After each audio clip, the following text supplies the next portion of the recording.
Hey guys, so I'm going to do my video now over the pound of flesh video that we're working on currently.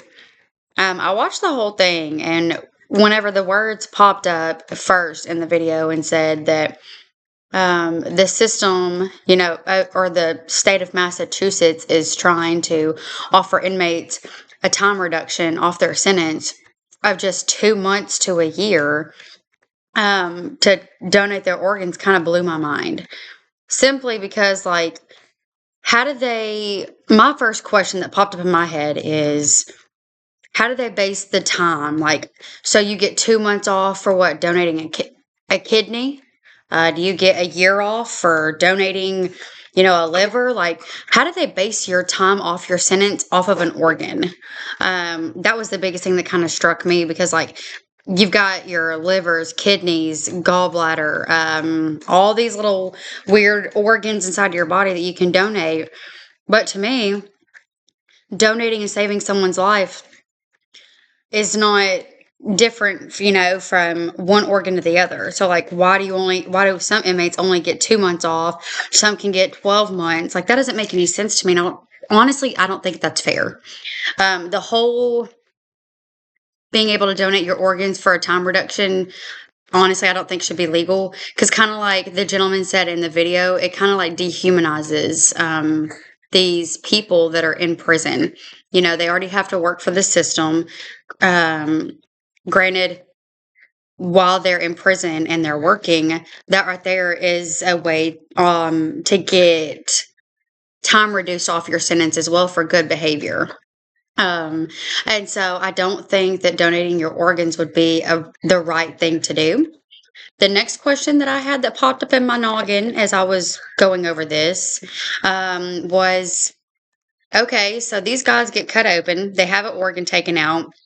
Our prison systems fail people every day. So what is the healing process? They get to stay in the hospital for a day or two. They're chained to a bed. Cool, great. And then they go back to prison. What, do they get to stay in the infirmary for another week or two until that stitching completely heals? Or do they just get put back out in population? And what risk factors do they face going back into population so soon after a surgery? Because they could get jumped or beaten or anything else that could bust their stitches open, cause an infection, cause a loss of blood, or they could even die from it. They could hemorrhage and die from it before they even get back to a hospital to be able to be stitched, depending on how open the wound is. So, just like these gentlemen in the video said, it's dangerous. You could lose your life over it. It dehumanizes these inmates, and I agree with that 1,000%. And so, do I think that this should be something that should be passed from state to state? Absolutely not. Absolutely not. Maybe I could understand it a tiny bit more if it was more time off your sentence than just, oh, well, you might get 2 months, you might get 6 months, you might get 4, you may could get a year. It needs to be a certain amount of months or years taken off, no matter what organ it is.